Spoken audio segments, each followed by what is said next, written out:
तो हमारी इस कहानी की शुरुआत में हमें किसी की आवाज़ आती है कि इस पल में मुझे दो बातें समझ आईं।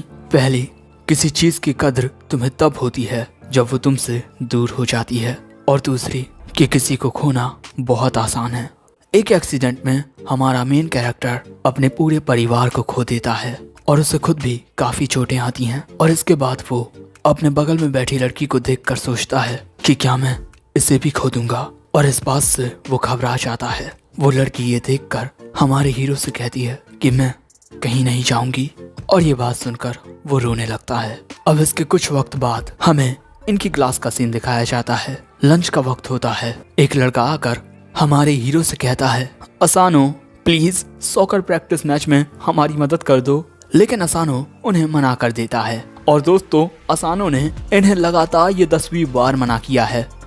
अब ये लड़का कहता है कि यार तुम हमारे साथ कहीं घूमने क्यों नहीं चलते, तुम्हें बिल्कुल अकेला देखकर हमें बहुत बुरा लगता है। लेकिन उनकी बातों से असानो बहुत ज्यादा नर्वस हो जाता है, इतना ज्यादा कि वो बेहोश ही हो जाता है, और इसी वजह से क्लास के सभी लोग असानो को काफी ज्यादा शर्मीला समझते हैं। लेकिन ऐसा नहीं है कि मैं शर्मीला हूँ, और मैं इस बात से काफी खुश हूँ कि वो मुझसे बात करने की कोशिश करते हैं, लेकिन फिर भी। और अब वो लड़के वहाँ से चले जाते हैं। तभी मिस सुमी उसके पास आती है और उससे कहती है कि तुम्हें उनसे बात करनी चाहिए थी। वैसे मैं लंच लेकर आई हूँ, चलो खाना खाते हैं। और देखो मुझे पता है कि अपने काम की वजह से तुम सही से खाना नहीं खा रहे, मैं तुम्हारे लिए तुम्हारी पसंद का खाना लेकर आई हूँ। मिस सुमी की इतनी बातें सुनकर असानो खाना खाने के लिए तैयार हो जाता है। वैसे ये तीनों लड़के उन दोनों को देख रहे थे। वैसे कहा जाए तो मिस सुमी को देख रहे थे, क्योंकि मिस सुमी को स्कूल के सभी लड़के बहुत पसंद करते हैं। वैसे यहाँ हमें पता चलता है कि मिस सुमी और असानो बचपन के दोस्त हैं। दूसरी ओर मिस सुमी असानो से कहती है कि मुझे तुम्हारी बहुत चिंता होती है, कहीं तुम जिंदगी भर अकेले ना रह जाओ। असानो बोलता है कि तुम कहने वाली कौन होती हो, तुम भी तो सभी लड़कों को रिजेक्ट कर देती हो, और काफी सारे लड़के तो काफी ज्यादा स्मार्ट और हैंडसम होते हैं, लेकिन फिर भी तुम उन्हें रिजेक्ट कर देती हो, आखिर ऐसा क्यों? मिस सुमी बोलती है कि तुम्हें मेरे बारे में इतना सोचने की कोई जरूरत नहीं है। इस वक्त तुम्हें खुद को बदलना चाहिए, क्योंकि तुम्हें ऐसी हालत में देखकर तुम्हारा परिवार उदास हो जाएगा। और इसके बाद वो असानो को खाना खिलाने लगती है। असानो उसे खाने ही वाला था, लेकिन तभी कोई दूसरा उसे खा जाता है, और ये होते हैं इनके हिरुकावा सेंसेई। और उसे वहाँ देखकर असानो सोचता है कि ये अचानक यहाँ कहाँ से आ गया। और तभी मिस सुमी बोलती है कि सेंसेई आप तो लेक्चर देने के लिए विदेश गए थे, है ना? सेंसेई बोलते हैं कि मुझे तुम्हारे हाथों का खाना बहुत अच्छा लगता है, इसी वजह से मैंने अपने स्केड्यूल को थोड़ा चेंज कर दिया। वैसे मुझे तुम भी बहुत प्यारी लगती हो। ये बात सुनकर मिस सुमी कहती है कि मैं आपकी रिपोर्ट कर दूंगी सेंसेई, इसी वजह से आपको अपने वाइस प्रिंसिपल ऑफिस में चले जाना चाहिए। लेकिन तभी सेंसेई असानो से कहते हैं कि स्कूल खत्म होने के बाद मेरे ऑफिस में आना। ये बात सुनकर असानो काफी हैरान हो जाता है, और इसके बाद सेंसेई वहाँ से चले जाते हैं। असानो को तो कुछ समझ ही नहीं आता। अब स्कूल खत्म होने के बाद ये लड़के असानो को गुड बाय कहकर यहाँ से चले जाते हैं, और इसके बाद हम असानो को भी जाते हुए देखते हैं। और यहाँ पर असानो सोच रहा था कि उस एक्सीडेंट के बाद मैं दूसरों से अच्छे से कनेक्ट नहीं कर पा रहा हूँ, और इसके बाद वो वाइस प्रिंसिपल के ऑफिस में आ जाता है। सेंसेई उसी का इंतजार कर रहे थे। अब इसके बाद ये दोनों एक साथ बैठ जाते हैं। असानो पूछता है कि आपने मुझे यहाँ पर क्यों बुलाया है? सेंसेई बोलते हैं कि मैं तुम्हें अपना कलेक्शन दिखाना चाहता था। टड़ा! ये मिस सुमी की कुछ सीक्रेट फोटोज हैं। ये देखकर असानो सोचता है, मुझे ये तो पता था कि मिस सुमी हिरुकावा सेंसेई की फेवरेट स्टूडेंट है, लेकिन। और दोस्तों हिरुकावा सेंसेई असानो को अपने कलेक्शन में से अपनी फेवरेट फोटो भी दिखाते हैं। ये देखकर असानो सोचता है कि शायद से मुझे इनकी पुलिस में रिपोर्ट कर देनी चाहिए।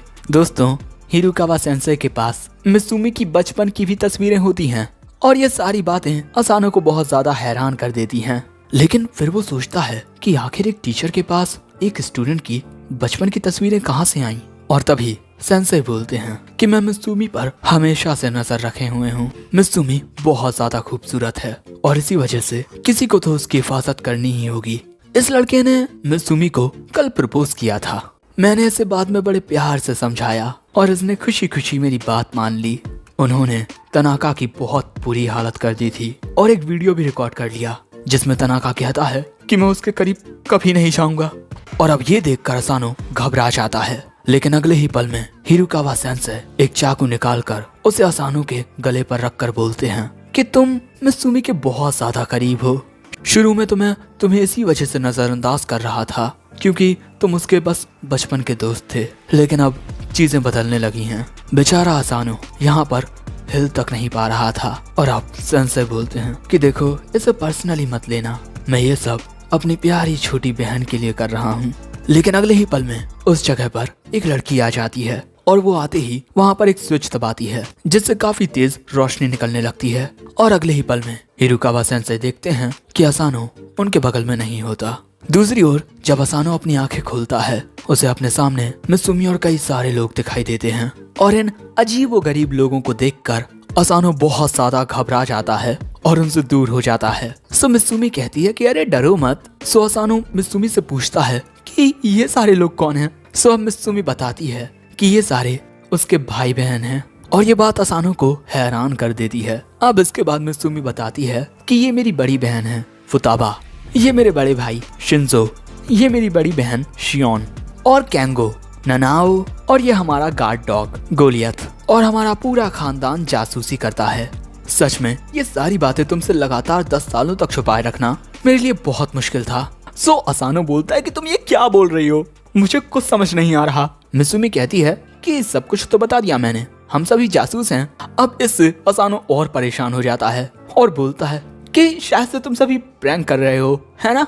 जैसे ये गन, ये पक्का नकली है। लेकिन जब वो गोली चलाता है तब उसे असलियत का एहसास होता है। अब ये सभी बोलते हैं कि जासूस होना तो बड़ी मामूली सी बात है। हाँ, वो बात अलग है कि हमारे परिवार को 4.8 की रेटिंग मिली है रिव्यू साइट्स पर। अब ये सारी बातें सुनकर असानो की हालत और भी ज्यादा खराब होने लगती है। और वैसे इनकी पॉपुलैरिटी का एक बड़ा राज है इनके बड़े भाई क्योइचिरो। ये हमारे घर के सबसे बड़े बेटे हैं और ये हमारे परिवार के बेस्ट जासूस हैं। ये सब जानकर असानो पूछता है, तो फिर आपके भाई ने मुझ पर हमला क्यों किया? सो फुताबा बोलती है कि हमें कहीं से ये खबर मिली है कि मित्सुमी को कोई मारने की कोशिश कर रहा है। वैसे ये जानकारी हमें सोशल मीडिया से मिली है। असानो देखता है कि सोशल मीडिया पर इनके काफी सारे फॉलोअर्स हैं। और अब फुताबा बताती है कि काफी वक्त पहले क्योइचिरो की वजह से मित्सुमी को एक काफी गंभीर चोट आ गई थी और मित्सुमी के वो सफेद बाल उसी एक्सीडेंट की वजह से हैं। और इसके बाद इन सब का जिम्मेदार क्योइचिरो खुद को ठहराने लगा और फिर वो मित्सुमी को लेकर बहुत ज्यादा ऑब्सेस हो गया। उसने अपनी जॉब और अपना नाम बदल लिया ताकि वो मित्सुमी पर नजर रख सके। और इसके बाद उसने किसी को भी मित्सुमी के करीब नहीं आने दिया। और भले से ही वो तुमसे नफरत करता हो, लेकिन फिर भी मित्सुमी का चाइल्डहुड फ्रेंड होने की वजह से उसने तुम्हें कुछ नहीं किया।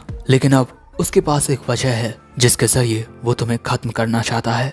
और अब फुताबा अपने भाई की ओर से माफी मांगती है। लेकिन तभी इनका अलार्म बजने लगता है क्योंकि क्योइचिरो यहाँ पर असानो को खत्म करने के लिए आ चुका है। लेकिन इन लोगों ने इस कमरे में आने के सभी दरवाजे लॉक कर दिए हैं। लेकिन ये सभी जानते हैं कि वो इस सब के बावजूद भी यहाँ तक पहुँच जाएगा और इसी वजह से ये उसका सामना करने के लिए तैयार हो जाते हैं। लेकिन इनके जीतने के चांसेस सिर्फ 30% हैं और ऐसा भी हो सकता है कि इनमें से कोई बहुत ज्यादा घायल हो जाए।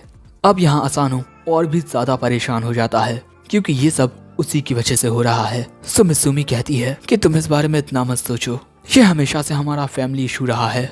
लेकिन तभी फुताबा बोलती है कि सिर्फ एक रास्ता है जिससे तुम बच सकते हो, तुम दोनों को शादी करनी होगी। और ये बात सुनकर असानो जो एक्सप्रेशन देता है वो इन सभी को काफी पसंद आता है।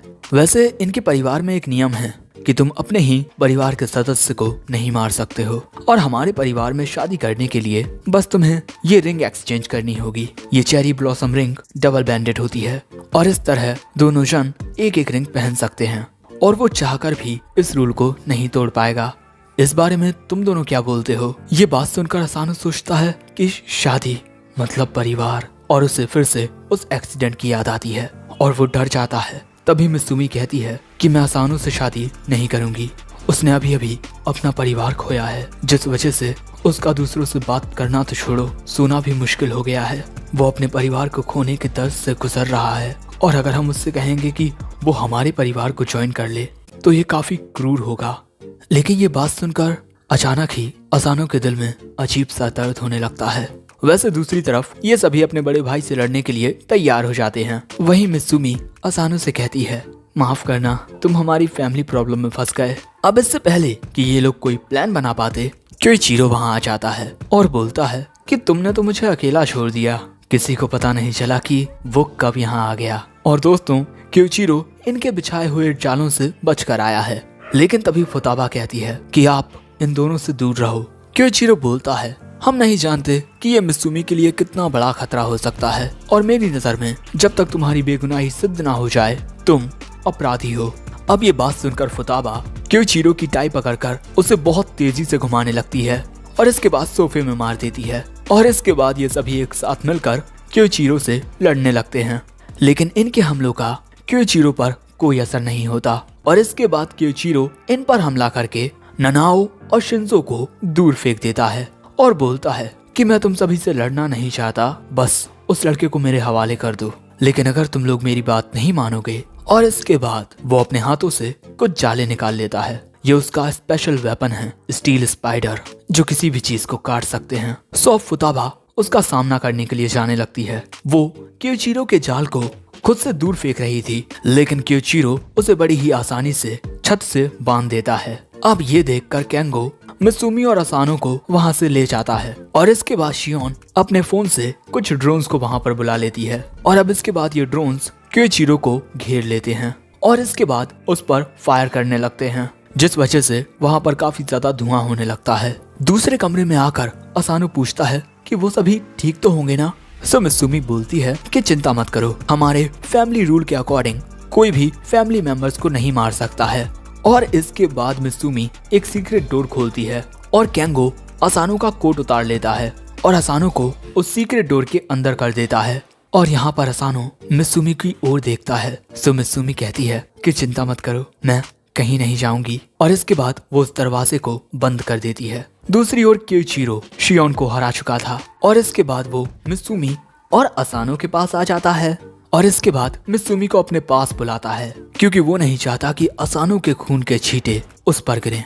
ये बात सुनकर मित्सुमी क्योइचिरो की ओर जाने लगती है। क्योइचिरो बोलता है कि आओ अपने भाई की बाहों में आ जाओ।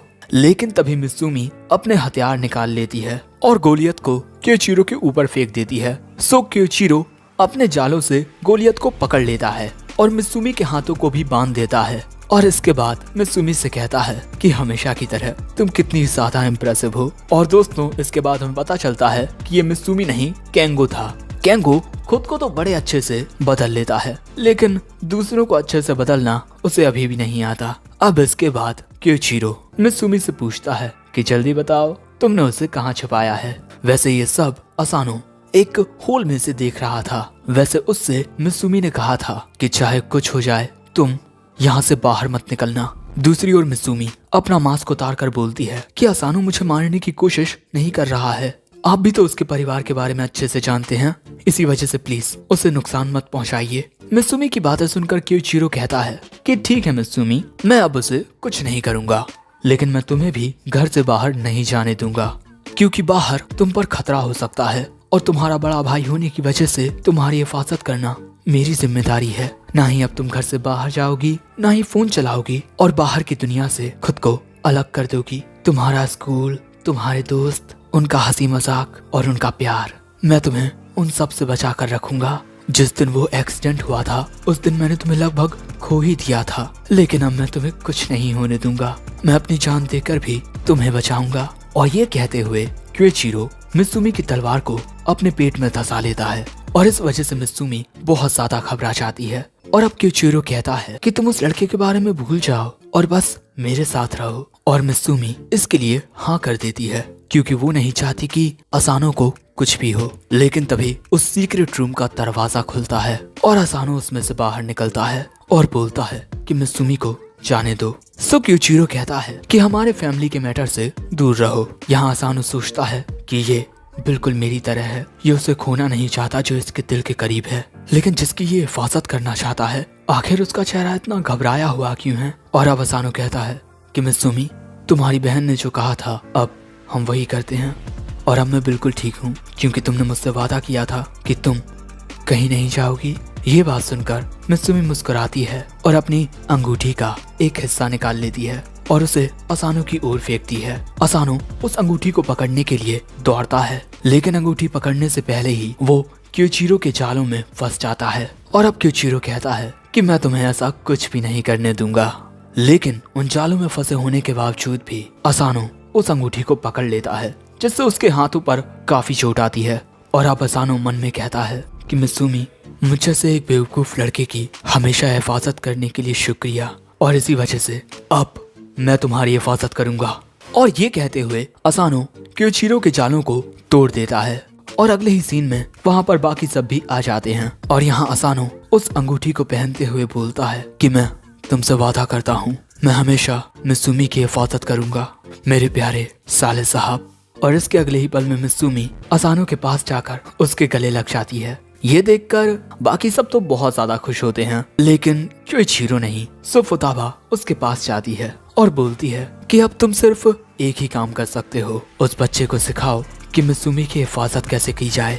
वैसे यहाँ पर मित्सुमी और असानो की शादी हो चुकी है, तो यार कमेंट्स में इन दोनों को बधाइयाँ दो। और इसके साथ ये भी बताओ कि नेक्स्ट एपिसोड देखने के लिए कितने ज्यादा एक्साइटेड हो, क्योंकि आगे चलकर तो और भी ज्यादा मजा आने वाला है। क्योचिरो किस तरह असानो को ट्रेन करेगा। असानो की हालत पतली होने वाली है, क्योंकि पहले जो उसे मारना चाहता था अब वो उसे ट्रेन करेगा। वैसे अगर ये एपिसोड पसंद आया हो तो लाइक कर देना और इस वीडियो को शेयर भी करना। और हाँ, इन द एंड सायोनारा।